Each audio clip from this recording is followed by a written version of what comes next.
மிக கஷ்டமான நிலையில் விவசாயிகள் போராடிட்டு இருக்கிறாங்க. அவங்களுக்கு குறைந்த விலையில் ஒரு கருவியை கண்டுபிடிப்பதற்காக நான் படிக்கிறேன் என்றால் படிப்புடைய நோக்கம் பெரிது. இன்னைக்கும் கூட மருத்துவ செலவுக்கு காசு கொடுக்க முடியாம, பெரிய மருத்துவ செலவை பார்த்துக்க முடியாம கஷ்டப்பட்டு இருக்கிற ஏழை அம்மா அப்பாவுக்கு 5 ரூபாயில ஒரு உயர்தரமான மருத்துவத்தை கொடுப்பதற்கான ஒரு கருவியை நான் கண்டுபிடிக்க போகிறேன் அப்படின்னு மனசுல ஏத்துட்டு படிங்க. அதுக்கு பேர் படிப்பு.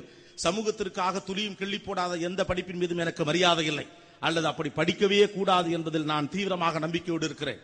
எவன் ஒருவன் தன் மீதும் தன்னுடைய சமூகத்தின் மீதும் அக்கறையோடு இருக்கிறானோ அவன் சோசியல் டிமாண்டுக்காக மட்டும்தான் படிப்பான். ஒரு பிள்ளைக்கு ஒரு தடுப்பூசி போடணும்னா எல்லா அம்மா அப்பாவுக்கும் தெரியும். இப்போது இருக்கக்கூடிய அம்மா அப்பாக்களுக்கு 350 ரூபாய்க்கு ஒரு தடுப்பூசி இருக்கு. அந்த தடுப்பூசியை போட்டா ஒரு பிள்ளை, அந்த பிள்ளைக்கு 3 நாள் காய்ச்சல் வரும், அந்த பிள்ளை இருமும், கஷ்டப்படும், வலியால துடிக்கும். ஆனா 6000 ரூபாய்க்கு ஒரு மருந்து இருக்கு. அதே மருந்து தான், அதே தடுப்பூசி தான். 6000 ரூபாய்க்கு அதை போட்டீங்கன்னா பிள்ளை அழுகாது, 3 நாள் காய்ச்சல் வராது, உடம்பு துடிக்காது, தூக்கி தூக்கி போடாது.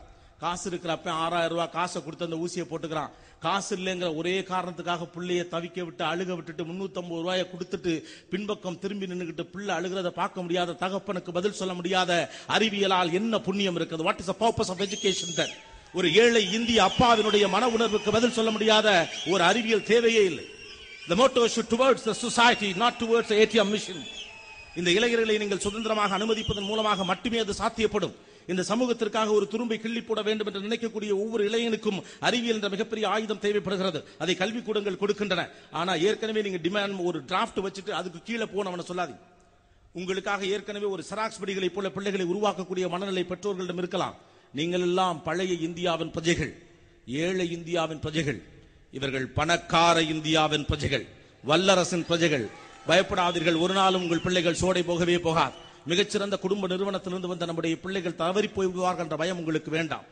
ஒரு காலத்துல 4 ஆப்பிள் துண்டை வெட்டி கொடுத்து பக்கத்தில் இருக்க பிள்ளைக்கு 2 கொடுத்துட்டு சாப்பிடுப்பான்னு சொன்ன அம்மா இன்னைக்கு பத்திரமா தனியா உட்கார்ந்து சாப்பிடுன்னு சொல்லிட்டு பள்ளிக்கூடத்துக்கு அனுப்புவதை விட பாதகம் என்று இருந்து விட முடியுமா? அந்த பிள்ளை படிச்சு வந்து என்ன பண்ணிட போறான்? இல்லாதவனுடைய கஷ்டத்தை பற்றி தெரியாதவன் படிச்சு என்ன, படிக்காம என்ன? அடுத்தவன் வீட்டில் வறுமையிலே வாடிக்கொண்டிருக்கக்கூடிய மனிதர்கள் பற்றி எந்த கரிசனமும் இல்லாமல் நாய்க்குட்டி வளர்க்கக்கூடிய மனிதன் படித்தென்ன, படிக்காமல் இருந்தென்ன? should educate yourself for the social demand. உங்க கண்ணு முன்னால எல்லாரையும் அடிச்சு கொண்டுட்டு போச்சே சுனாமி, அந்த சுனாமி வருவதற்கு முன்கூட்டியே தெரிந்து கொள்வதற்கான கருவியை கண்டுபிடிக்க வேண்டும் என்ற நோக்கத்தோடு நீங்கள் படித்தால் அதன் பெயர் படிப்பு. இன்னமும் உலக நாடுகளிடமிருந்து டெக்னாலஜி கடன் வாங்கிக்கிட்டே இருக்கிறமே, அந்த டெக்னாலஜி இனிமே கடன் வாங்கக்கூடாது, இந்தியன் டெக்னாலஜி உலக நாடுகள் பயன்படுத்தணும் அப்படிங்கிறதுக்காக காலேஜுக்குள்ள காலடி எடுத்து வைக்கிறேன் அப்படின்னு சொன்னா படிப்பு.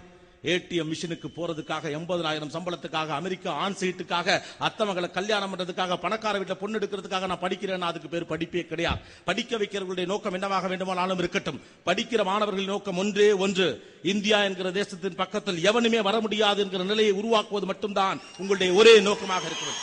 You should do your education for that. கல்வி என்கிற ஆயுதம் மட்டுமே அதற்கான ஒரே வழி. பிள்ளைகள்கிட்ட போயிட்டு நல்லா படி, பொறுப்பாயிரு, ஏன்னா அப்பதான் நீ பொழைச்சுக்கலாம், பயப்படலாம் மாட்டான். நீ நல்லா படி, நல்லா ஒர்க் பண்ணு, நல்லா மார்க் எடு, இந்த நாட்டுக்கு உன்னால எதையாவது செய்ய முடியும்னு சொன்னா ஒரு கல்வியினுடைய பார்வை பெரிதாகிறது. படிக்கிறவனுக்கு படிப்பு குறித்த பார்வை பெரிதாவதற்கு தேவைப்படக்கூடிய காரணிகள் இந்த சமூகம் தொடர்ந்து சொல்லித் தரவில்லை என்றுதான் நான் நம்புகிறேன். படிக்கிறவனுக்கு படிப்பு குறித்த பெரிய பார்வை இல்லை. அவனுடைய பார்வை என்பது சம்பாதித்து வாழ்க்கை நடத்துவது என்றுதான் சமூகம் தொடர்ந்து சொல்லிக் கொண்டே இருக்கிறது. கிடையாது.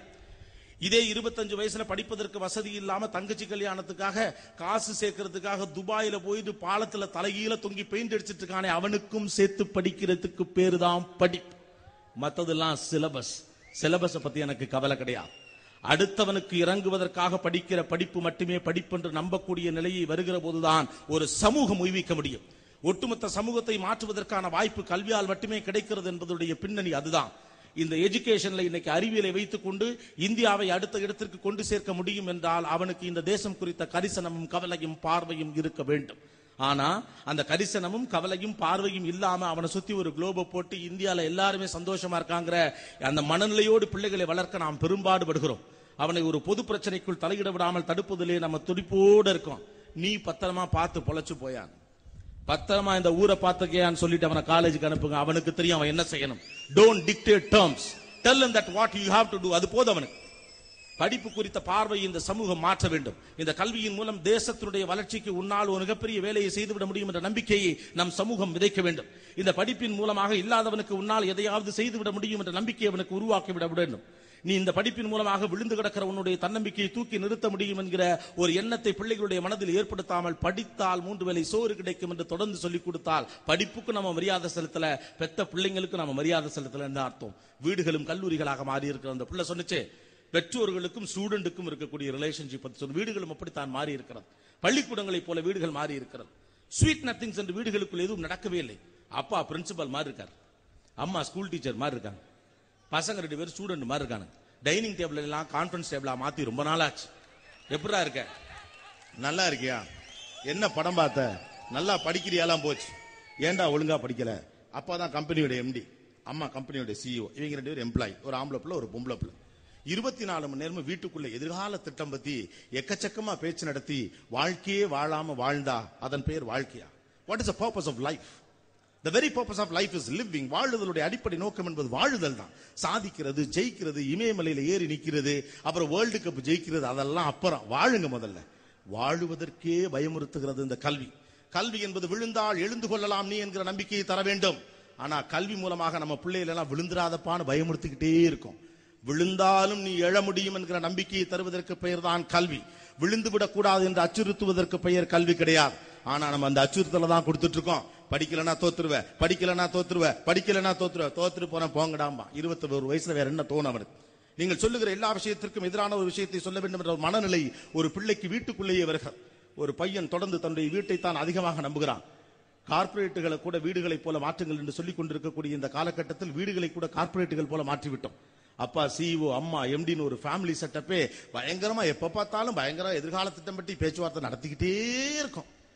என்ன இத்தனை %, ஓகே நீ கேம்பஸ்ல உனக்கு வேலை கிடைச்சிருமா, முடிச்ச உடனே அந்த கம்பெனிக்கு நீ போயிருவியா, அமெரிக்காவுக்கு ஆன்சைட் போயிருவியா, ஏன் பண்ணி முடிச்சிருவியா, இது பாயிண்ட் எடுத்துறியா, இட்லியை தின்னுங்க, மீதியெல்லாம் அப்புறம் பேசல. The very purpose of life is living. ஆம்பிஷியஸா இருக்கிறது வேற, பிரஷரோட இருக்கிறதுங்கிற வேற. ஒரு குறிக்கோளோடு வாழ்க்கையை நகர்த்த வேண்டும் என்பது உண்மைதான். ஆனா குறிக்கோள் நோயாக இருக்கக்கூடாது. இங்கே குறிக்கோள் நோயாக மாறி இருக்கிறது. எதிர்விட்டு பிள்ளையை விட என்னுடைய பிள்ளை மிகப்பெரிய பிள்ளை என்று ஊருக்கு நிரூபிப்பதற்காக பந்தய குதிரைகளாக பிள்ளைகளை மாற்றுகிற பழக்கம் தொடர்ந்து பெற்றோர்கள் மத்தியில் பெரிய பிரச்சனையாக மாறிக்கிட்டே இருக்கு. ஒரு கல்யாண வீட்டுல போய் எல்லாரை விட இம்புட பிள்ளை நல்ல மார்க் எடுத்திருக்கான்னு சொல்றது உங்களுக்கு பெருமையாக இருக்கலாம். அந்த ஒரு காரணத்துக்காக அவனுடைய சொந்த அபிலாஷைகளை கூட துடைத்து விட்டு படி என்று சொல்வது எந்த வகையில் நியாயமாக இருக்க முடியும்? அவனுடைய கிரியேட்டிவிட்டியை கொள்ற எந்த படிப்பினாலும் எந்த புண்ணியமும் இல்லை. இந்த ரோட்ல போயிட்டு இருக்க இத்தனை காரும் இத்தனை பஸ் இவ்வளவு பேர் போறான், இதுக்கு நடுவில் நடக்க முடியாம ஒருத்தர் இங்கேருந்து 7 கிலோமீட்டர் நடந்தே போறானே, அவனுக்கு பதில் சொல்ல முடியாத அறிவியலால் என்ன புண்ணியம் இருக்கிறது? கடந்து போகிற அத்தனை கார்களும் வெளிநாட்டுக்கு போகிற போது யாருக்குமே உறுத்தலையா, தோணலையா?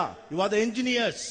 உங்களுக்கு தோணணும்ல, லகரம் இடறினால் ஒரு தமிழ் ஆசிரியனுக்கு வலிக்கும், வரலாறு பற்றி தவறாக நீங்கள் சொன்னால் ஒரு வரலாற்று ஆசிரியனுக்கு வலிக்கும்.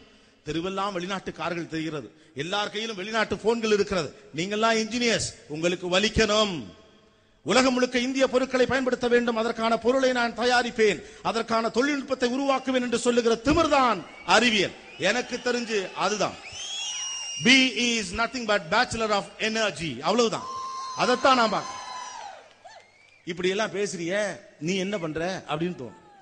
இப்படி பேசுறதும் கூட சமூகத்திற்காக எதையாவது செய்யறதுதான். இங்க வந்து நின்னுகிட்டு 4 ஜோக்கு சொல்லி உங்களை சிரிக்க வச்சுட்டு நானும் கைத்தட்டு வாங்கிட்டு போயிடுறேன், சூப்பரா பேசினாப்ல அப்படின்னு நீங்களும் கூட சொல்லிட்டு போயிடலாம். தொண்ட தண்ணி வத்த ஏதோ ஒரு தகவலை உங்களிடம் சொல்ல வேண்டும் என்ற தவிப்பு எனக்கு இருப்பதன் பின்னணியில் ஒரே ஒரு உண்மை இருக்கிறது. என்னுடைய அடுத்த தலைமுறை மீது எனக்கு மிகப்பெரிய மரியாதையும் நம்பிக்கையும் இருக்கிறது. கண்மூடித்தனமாக நான் இளைஞர்களை சப்போர்ட் பண்றதாக என் மீது விமர்சனங்கள் பல நேரத்தில் வைக்கப்பட்டாலும் கூட அதற்காக நான் தயங்கியதே கிடையாது. காரணம், இந்த பிள்ளைகளுடைய பொறியை தட்டிவிட்டுக் கொண்டே இருக்க வேண்டிய பொறுப்பு நமக்கு இருக்கிறது. இவர்கள் சமூகத்திற்கு எதையாவது செய்வார்கள் என்ற நம்பிக்கை நமக்கு இல்லை என்றால் யாருக்கு இருக்கும்? இந்த படை தோற்றுவிடும் என்று நீங்கள் நம்பினால் உலகத்தில் எந்த படையும் தோற்றுவிடும். The most powerful youngest community is Indian community. இந்த உலகத்திலேயே அதிகமான இளைஞர்களை தேக்கி வைத்திருக்கக்கூடிய தேசமாக இருக்கிற இந்த தேசம் அறிவியல் ரீதியாக ஏன் பெரிய அளவுக்கு இன்னும் வளரலைங்கிற வருத்தம் நமக்குள்ள வரவே இல்லை. ஏன்னா எல்லாரையும் ஓரளவுக்கு ஒரு போர்ட்லயே போட்டு உருட்டி வைக்கவே பார்க்கிறோம். சேஃபா இருந்துக்க, சேஃபா இருந்துக்க, சேஃபா இருந்துக்க. சேஃபாலாம் இருக்கவே முடியாது. உங்கள் பிள்ளை விழுந்தே விடக்கூடாது என்று தயவு செய்து பயப்படாதீர்கள். அவன் விழுந்துதான் ஆக வேண்டும். காலம் முழுக்க உங்கள் கையை பிடித்துக் கொண்டே அவன் நடக்க முடியாது. விழுந்தால் எப்படி எழுவது என்று சொல்லித் தருவதற்கு பெயர் தான் வாழ்க்கை. விழவே கூடாது என்று கட்டுப்பாடு விதிப்பதற்கு பெயர் வாழ்க்கை கிடையாது. அவன் விழுவான், எழுவான், எழுந்து நிற்பான் என்ற நம்பிக்கை நமக்கு வர வேண்டும். That's what life is. ஆனா சம்பளத்தை நோக்கி பயணிக்கக்கூடிய ஒரு சமூகமாக ஒட்டுமொத்தமாக இந்த சமூகத்தை மாத்திட்டு பிள்ளைகளுடைய படிப்பை தாண்டியவர்களுக்கு வாழ்க்கை இல்லை என்ற ஒரு வரையறையை விதித்து விட்டு பிள்ளை மேல பாசமா இல்லைன்னு தயவு செய்து நாளைக்கு கிளைம் பண்ணாதீங்க. 60 வயதுல உங்கள் மீது அவன் அன்போடு இருக்க வேண்டும் என்றால் நீங்களும் அவனோடு ஸ்வீட் நத்திங்ஸ் பேச வேண்டும்.